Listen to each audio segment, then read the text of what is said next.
Hello. मेरा नाम है डॉक्टर जितेश राज पुरोहित। मैं कैंसर सर्जन हूँ, speciality group of hospitals.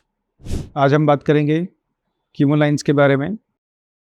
Basically chemotherapy आपको जो दिया जाएगा वो किस प्रकार से दिया जाएगा और क्या-क्या ऑप्शंस है आपके कीमो लाइन्स के।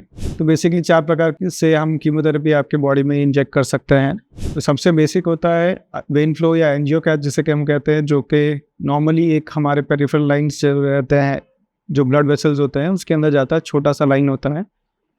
बट इसमें इशू है कि ये टेम्परेरी लाइन्स होता है। एक बार आप कीमोथेरेपी लेने के बाद उसको डिस्कार्ड करना पड़ता है या उसे निकालना पड़ता है। जैसे हम किसी भी तरीके से सलाइन या इंजेक्शंस लेते हैं, उस प्रकार से ये एंजियोपैथ में से हम कीमोथेरेपी दे सकते हैं। तो इसमें जिस लाइन से हम कीमोथेरेपी देंगे वो लाइन हमेशा के लिए ब्लॉक हो जाती है, उस लाइन को हम वापस नहीं यूज़ कर सकते हैं। ये एक मेजर ड्रॉबैक है इस टाइप के कीमोथेरेपी का।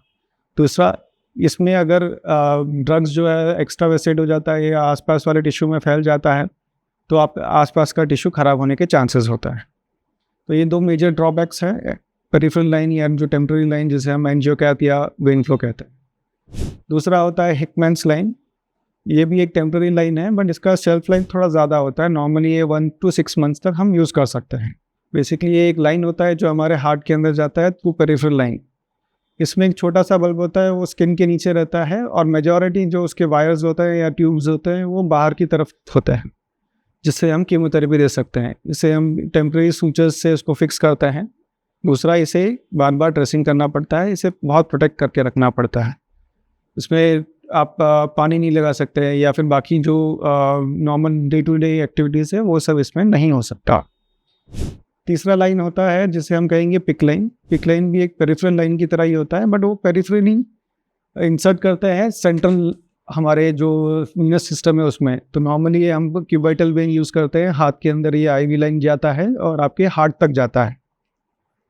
सिमिलर टू हिकमैन, इसमें भी आपको बहुत केयर करना पड़ता है, इसे ड्रेसिंग करना पड़ता है और इसको हम प्रोटेक्ट करके रखना पड़ता है। इसमें पानी नहीं लगा सकते, बाकी इन्फेक्शन होने के चांसेस भी होते हैं क्योंकि ये एक्सपोज्ड होता है एनवायरनमेंट। ये 2 मेजर ड्रॉबैक्स है इसके। लास्ट फाइनल जो सबसे बेस्ट सोल्यूशन है जिसे हम कीमोपोर्ट कहेंगे।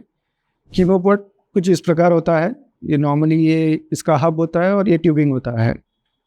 तो ये हब के नीचे ये हब जो है सिलिकॉन से बना होता है। इसके अंदर हम इंजेक्ट कर सकते हैं और इससे हम कीमोथेरेपी दे सकते हैं। नॉर्मली ये हमारे चेस्ट वॉल पे फिक्स्ड होता है और ये हमारे हार्ट के अंदर जाता है। इस प्रकार से कम्प्लीटली स्किन के अंदर होता है, तो इसको अंदर पानी लगने का चांसेस नहीं होता है और बाकी इन्फेक्शन होने के चांसेस भी इसमें कम होते हैं।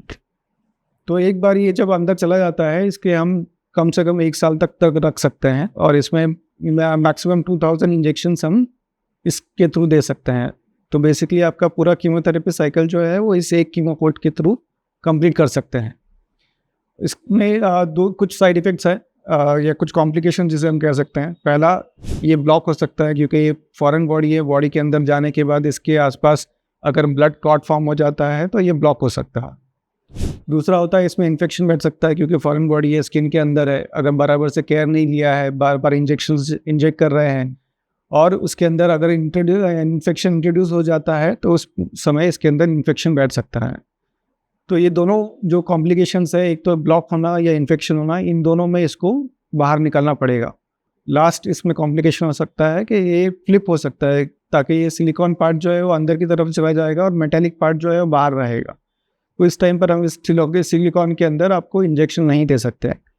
तो इस कंडीशन में हमको वापस छोटा सा एक कट लेके इसको वापस पोजीशन में लेके फिक्स करना पड़ेगा। ये जो मेजर ड्रॉबैक है ये कीमोपोर्ट का। इसके अलावा ये कीमोपोर्ट बहुत सेफ होता है और आप सारे कीमोथेरेपी साइकिल इससे कंप्लीट कर सकते हैं।